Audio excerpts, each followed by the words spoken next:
महादेवाच्या इच्छा मंदिरामध्ये आल्यानंतर इथून तुम्हाला घरी जायचं मनच करणार नाही, कारण इथचं वातावरण एवढं भारी आहे की तुम्हाला काय सांगू. तुम्हाला लोकेशन पण सांगणार, तर आपला ब्लॉग शॉर्ट पर्यंत पहा.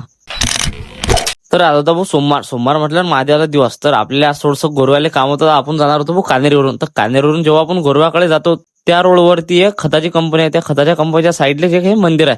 तर चला तुम्हाला मंदिर दाखवतो. तर आम्ही मंदिरामध्ये गेलो होतो अंदाजे 1-2 वाजता. तर त्यावेळेस तिथं कोणीच नव्हतं, पुजारी नव्हते ना कोणीच नव्हतं. तर तिथं सर्व शांतता होती. आम्ही गेलो, मस्त दरवाजे उघडले, आम्ही दर्शन वगैरे घेतलं शांतपणे.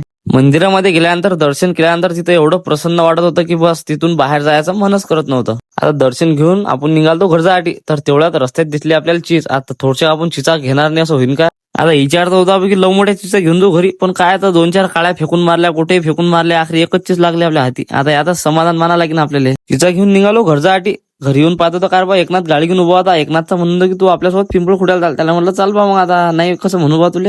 एकनाथले म्हटलं चारे बा, आता पिंपळ खुडत जायच्या पहिले आता मंदिरात तर दर्शन घेऊन घेऊ आपण. मग गेलो बा आपण मंदिरात दर्शन करा. आता इथं मंदिर आहे भाऊ श्री ऋषीश्वर महाराजचं. तर मंदिरामध्ये आपण लय दिवस दर्शन घ्यायसाठी आलोच नव्हतो, म्हणून आता आपण सेपरेट आलो मंदिरामध्ये दर्शन घ्यायसाठी. मंदिरामध्ये आलो, दर्शन वगैरे घेतलं शांततेतपणे. आता मंदिरामध्ये आलो तर पिंडीवरती आणखी पण पाणी येलच होतं. आता ते खालून उगम आहे त्या पाण्याचा, म्हणून तिथं पाणी एनी टाइम चालूच राहते, कधी पण या तुम्ही मंदिरामध्ये. आता ऋषीश्वर महाराजचं दर्शन घेऊन आम्ही निघालो घरच्यासाठी. तर मग आजच्यासाठी एवढंच मित्रांनो, भेटू पुढच्या ब्लॉग मध्ये. तोपर्यंत आपल्या आयडीला फॉलो करून घ्या.